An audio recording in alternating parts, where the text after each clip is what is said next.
friends. So today we are going to start another paper from your syllabus, and that is EL 5503.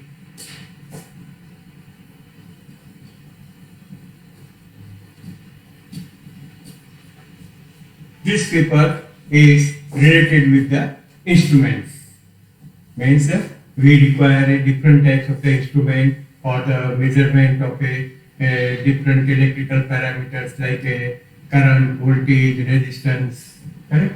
So here in this unit we are going to discuss about the voltmeter. Now already you are familiar with the voltmeter. In 11th or 12th standard already we have used this voltmeter in the laboratory for the measurement of the voltage. So if this voltmeter can measure the voltage, then why we require the electronics voltmeter? What is the importance of the electronics voltmeter? And for that we have to discuss what is the disadvantage of our ordinary voltmeter, or you can say kind of a table voltmeter. So if you see the construction of a voltmeter, basically the voltmeter or current meter, it is made up from the galvanometer. So here we have a kind of a galvanometer.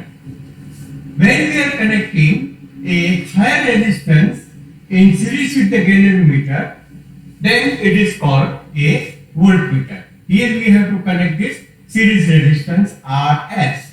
Then at this terminal and this terminal we are applying some voltage, and that voltage will be measured by this galvanometer. So why we have to connect this resistance? Because the galvanometer current sensitivity is very small. So small amount of the current is going to pass. But when we apply a larger voltage, then the larger amount of the current will pass. To restrict this current, to reduce this magnitude of the current, we are connecting a higher resistance in series with the galvanometer. Then this simple construction is known as a voltmeter. Now the thing is that if I want to convert this galvanometer in the range of a 10 volt range of a voltmeter, then what is the required value of the Rs? If you are going to measure the high voltage, then the value of the resistance Rs must be also a larger one. So how to calculate this value of Rs? And already you have learned in a 12th standard. So basically for this calculation you should know what is the full scale deflection of your galvanometer. Full scale deflection means the maximum current can pass through this galvanometer. And what is the internal resistance of the galvanometer? Rm. Rm means it is called a meter resistance. Then if I want to convert in the range of V, then the formula is V is equal to, that is means simply you are applying the Ohm's law and Kirchhoff's law. Then here so you are using the Ohm's law and Kirchhoff's law. With the help of that you can calculate the value of Rs. So we are calculating the Rs, and this Rs is given by V upon ISD minus Rm. This is very standard formula. V is known as the range of the voltmeter. Means it is a 10 volt range, 50 volt range or 100 volt range. ISD, that is the full scale deflection current. Full scale current. And minus internal resistance.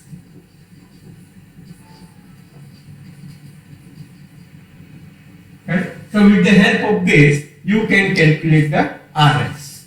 Suppose I want to convert this voltmeter in the range of a 10 volt. Correct? My value of the IFSD is, let us say, a 1 milliampere, and internal resistance RM is, let us say, 100 ohm. Now different galvanometers are available with different full scale deflection current and it can be a 50 micro. Normally the 50 microampere is used, 50 microampere, 100 microampere. Here we consider, let us say, it is a 1 milliampere. So for the range of a 10 volt, if we calculate RS, then it is a 10 divided by 1 milliampere, means a 10 raised to minus 3 minus 100, and the value of RS almost comes out to be a 10 kilo. Correct? Now, suppose if you are increasing the range, V is equal to a 100 volt, then in that case, if you calculate, the RS will come out to be a 100 kilo. Correct? So, here if you see that as we change the range of the voltmeter, then the value of the RS is also go on changing. Now what is RS actually? So here, if you see here, if I will make a list, then if the range of the voltmeter is 1 volt, RS is almost equal to a 1 kilo. If it is a 10 volt range, then the RS will be equal to a 10 kilo. And if it is a 100 volt range, value of RS will be equal to a 100 kilo. So here, what is the important thing? That as my range is increasing, the value of RS is also increasing. Now, where we have to consider the RS? Now, this value of the RS is in series with the Rn. So, if you take or if you measure what is the internal resistance of the voltmeter, then we can say the resistance of voltmeter is Rs plus Rn. And already you can see the value of Rn is very small, so the internal resistance will be equal to a Rs. So what is my conclusion here? The conclusion is that as the range of the voltmeter is changing. Now, why the range of the voltmeter is changing? Because when we are measuring the voltage, at that time we have no idea that my unknown voltage is in a millivolt, or it is in order of a few volt, or it is a very large. So we require a multi-range voltmeter. So in that case, as we change the range of the voltmeter, then the resistance of the voltmeter is also changing. Correct? Now what will be the effect in the measurement? And for that, we have to see one phenomena which is known as a voltmeter loading effect. Remember, it is a very important phenomena.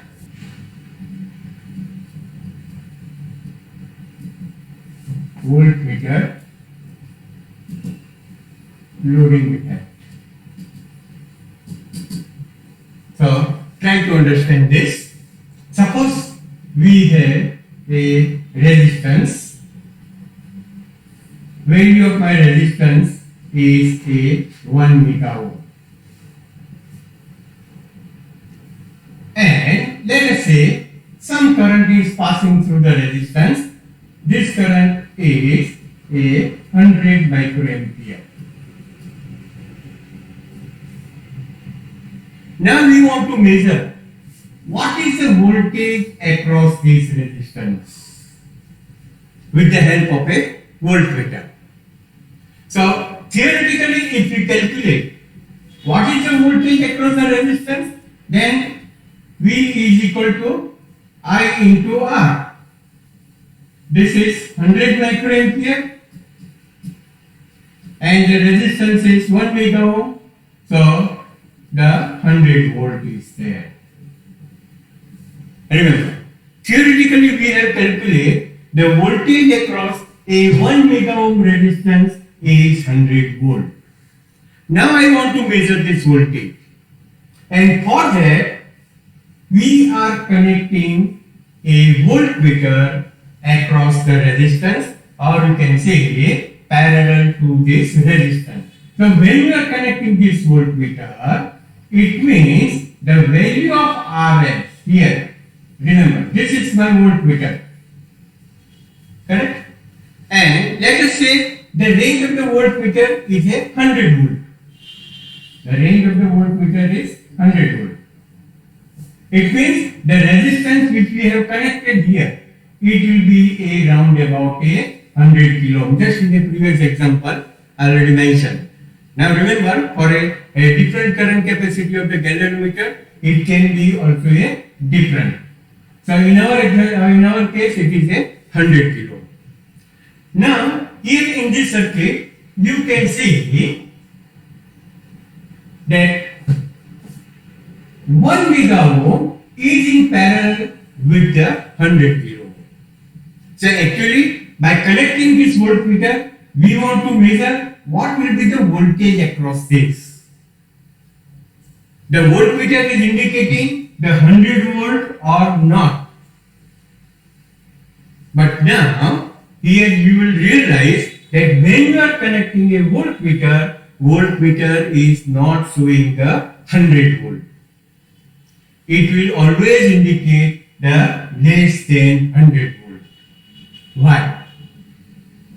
Why this is happening? Why the voltmeter is not measuring the exact value of the voltage?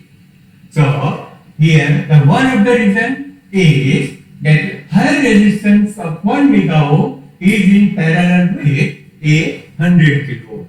So if you calculate a parallel combination of this resistance, then this R will be round about a 90 kilo ohm. I guess you can calculate this approximate value.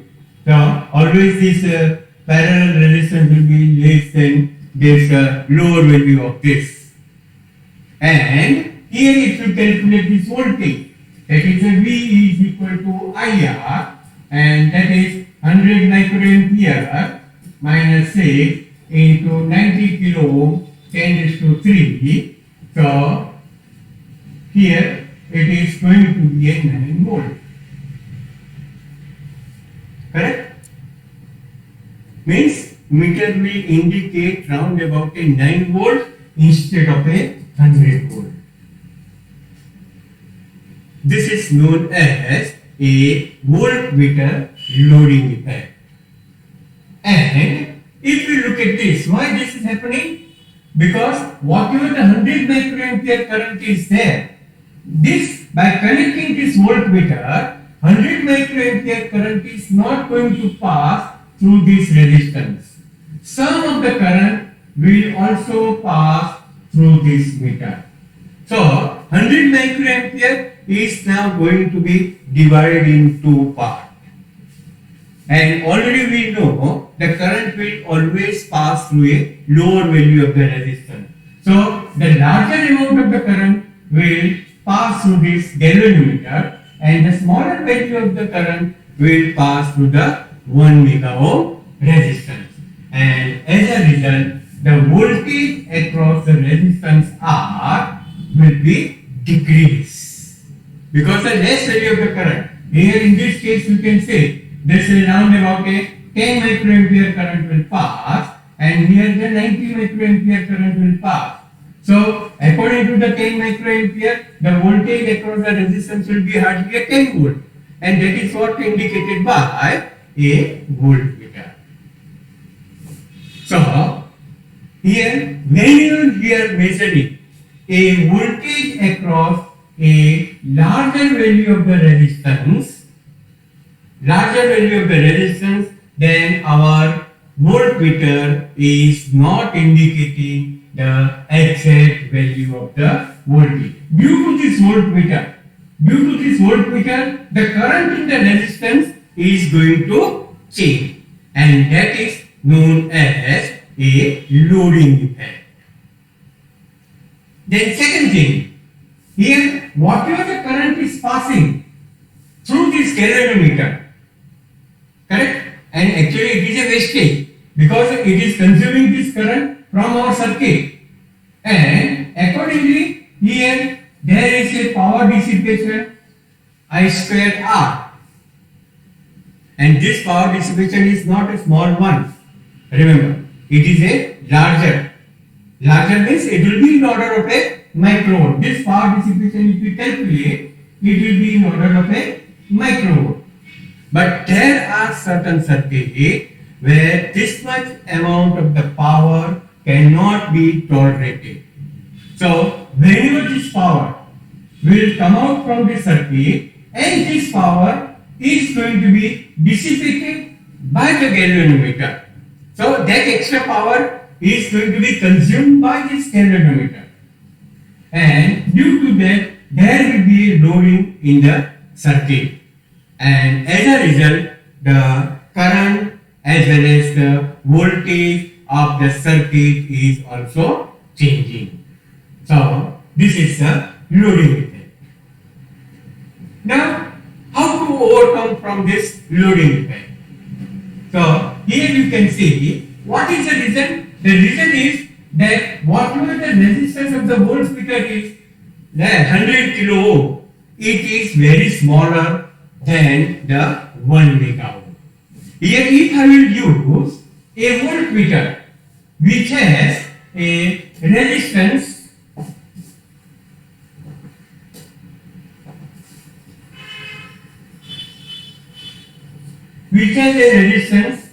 of a 1 mega ohm, means that R S is a 1 mega ohm. Correct? Then in that case the current will be equally divided, and the current in this resistance RS will be a 50 microampere. And if you calculate the voltage across the resistance, then it will be a 50 volt. Means the meter will measure a 50 volt. Initially it was measuring only a 9 to 10 volt, but as I am increasing this resistance, the meter is indicating 50 volt. What is the correct value? 100 volt. So now instead of a 1 mega ohm, then if you are connecting a 10 mega ohm, R equal to a 10 mega ohm, means here instead of this it is a 10 mega ohm. So now here we have a larger value, in a galvanometer has a larger value compared to a 1 mega ohm. So almost in this case almost all the current will pass through the resistance, and therefore you will get a more accurate value of the voltage. So here if we measure this voltage, it will be around about a 100 volt. So thing is that whenever we use a voltmeter, then the voltmeter internal resistance must be a larger one. Now remember that here we take the example of a 1 mega ohm, but instead of that, if this resistance is of a 1 kilo ohm, then you can use this voltmeter of a 10 kilo or 100 kilo or a 1 mega ohm. So when you are measuring a voltage across a smaller, then the loading effect will be a negligible. But if you are measuring the voltage across a higher, then we have to be careful about the resistance of the voltmeter. So what is the conclusion? Conclusion is that the voltmeter having a higher resistance can measure the accurate value of the voltage. So we can say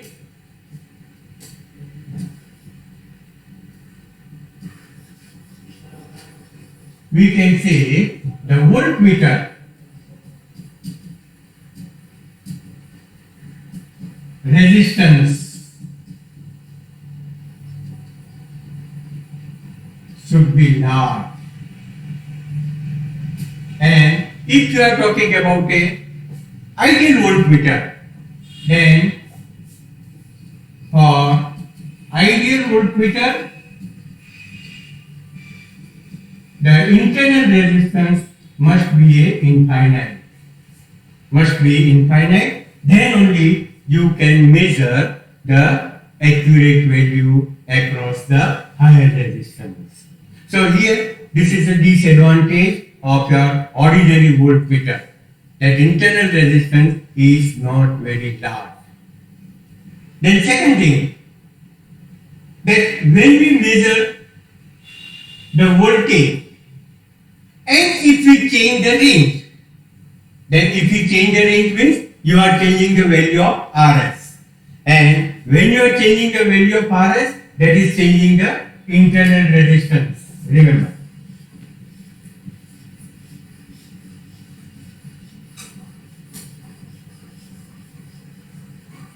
Here.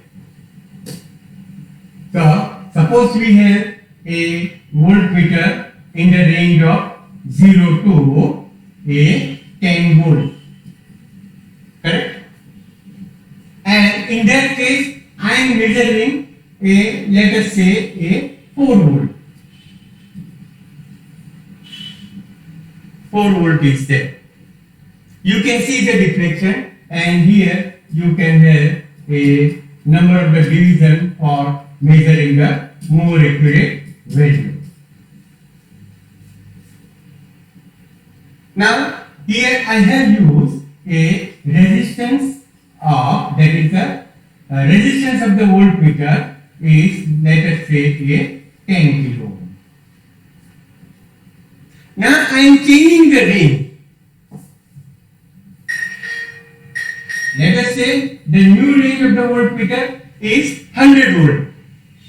So in a 100 volt range, the 4 volt will be represented here, and here the number of the divisions will be there. Okay? So the deflection of this meter pointer is very small, and if the deflection is small, then here it is difficult to measure that this voltage is a 4 volt or it is a 4.2 volt or it is a 3.5 volt. Here the number of the divisions are there and they are equally spaced. So I can exactly measure that this voltage is 4.2 volt.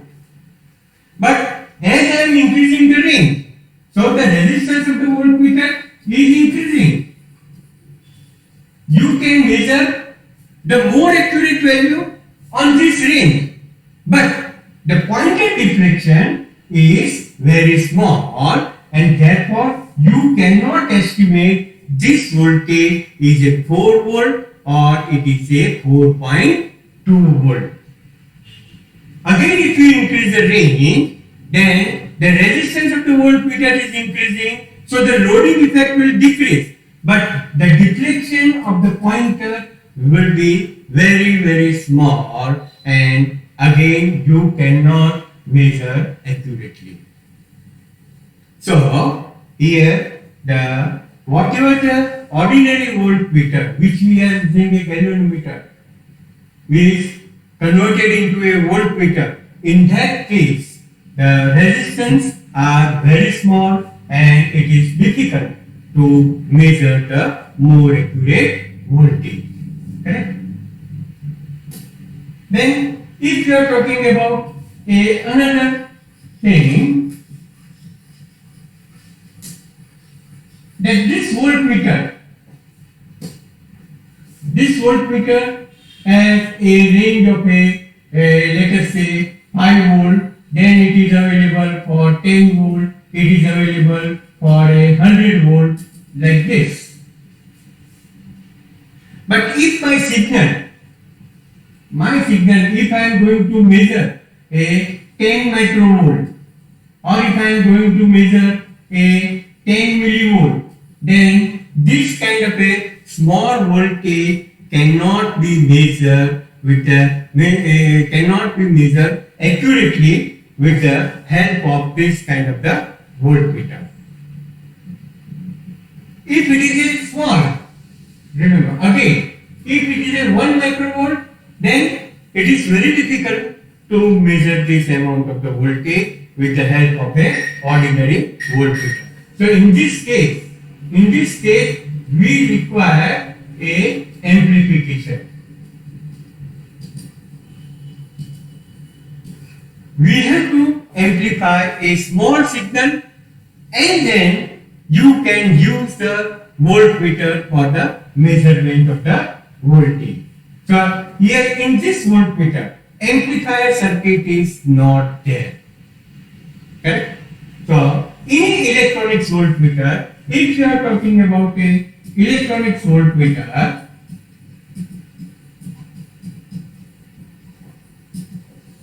then it has a input resistance very large, as well as it has a amplifier, and so that it has a wide range for the measurement of the voltage. You can measure the voltage from microvolt to megavolt. Remember, with a single voltmeter, it has a range for measuring a very small voltage as well as a very large voltage. So this is the advantage of using a electronics voltmeter. Correct?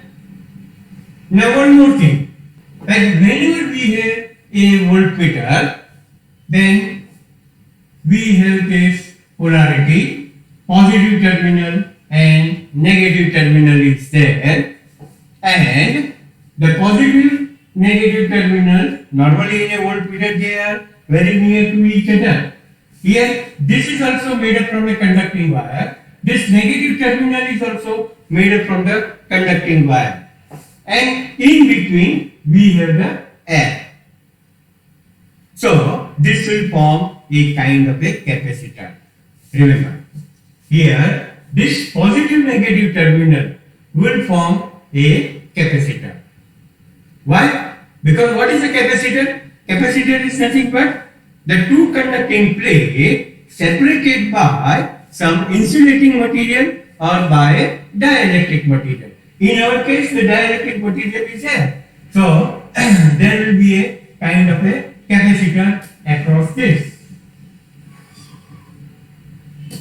You can say the capacitor exists across the input terminal of the voltmeter, and this capacitor is known as a stray capacitor or stray capacitance. C is a stray capacitance. What is stray capacitance? It is a invisible. Remember, so actually this capacitor is not connected in a voltmeter, but the construction of the voltmeter is such that at the input terminal it behaves like a capacitor, and that is known as the stray capacitance. Normally the value of the stray capacitance is very small. You can say it will be from 50 picofarad to a 100 picofarad will be there, but always the stray capacitance is there. When the two persons are also standing, then the body of the person is a conducting. So always it will form a kind of a capacitance that you cannot measure or you cannot see, but you can experience the capacitance. So here also we cannot see the capacitance, but this will be effective. This capacitance will be effective when you are measuring the AC voltage. So let us see how it is going to be effective. Suppose I am measuring a voltage. I am measuring a voltage across some a resonance circuit.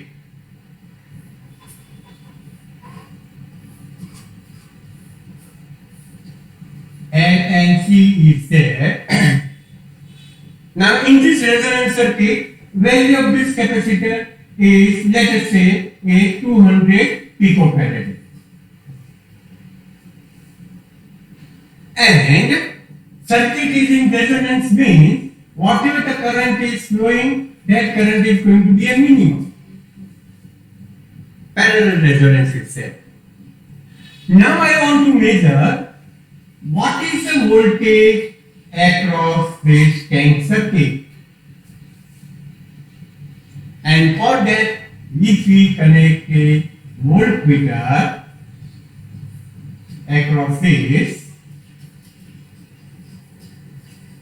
remember, then this voltmeter has a stray capacitance like this. So now the stray capacitance Cs is in parallel with C. As you can see, whenever you connect a voltmeter across a tank circuit, then the stray capacitance is automatically connected to the tank circuit. Suppose the stray capacitance is of a 100 picofarad. Now here you can see the 100 picofarad is in parallel with a 200 picofarad. So the value of the capacitance will be a 100 plus 200, and that is a 300 picofarad. So here initially the circuit was resonance, in resonance when the capacitance is 200 picofarad. But by connecting a voltmeter, the capacitance is going to increase by 300 picofarad. Now there will not be a resonance. Resonance condition will not be satisfied. So the current is going to be increased.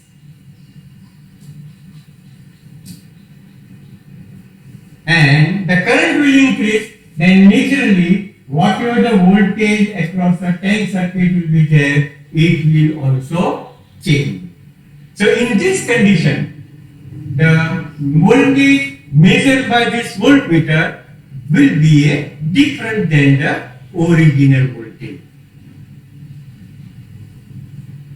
So this is also another kind of a voltmeter loading effect, and this loading effect is due to the input capacitance. Stray capacitance is also known as what?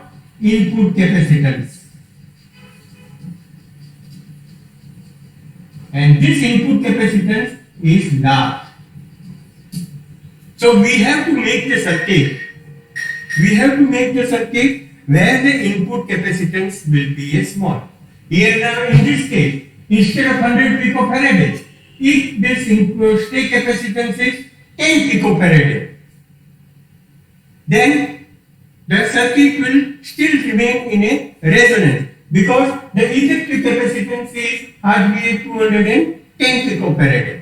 The resonance condition will not be changed very largely, and you can measure the exact voltage across the tank circuit. So what is our requirement? Requirement is that we have to design a voltmeter which has a very small value of the input capacitance, and that is possible only in case of a electronics voltmeter. So remember, for ideal voltmeter,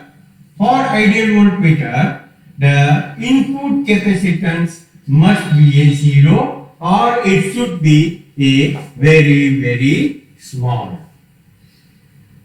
So two things you have to remember, that our requirement for the measurement of the voltage is the input resistance is infinite, input capacitance is zero, then this configuration will measure more accurate voltage in the circuit. And for that we have to use a electronics component.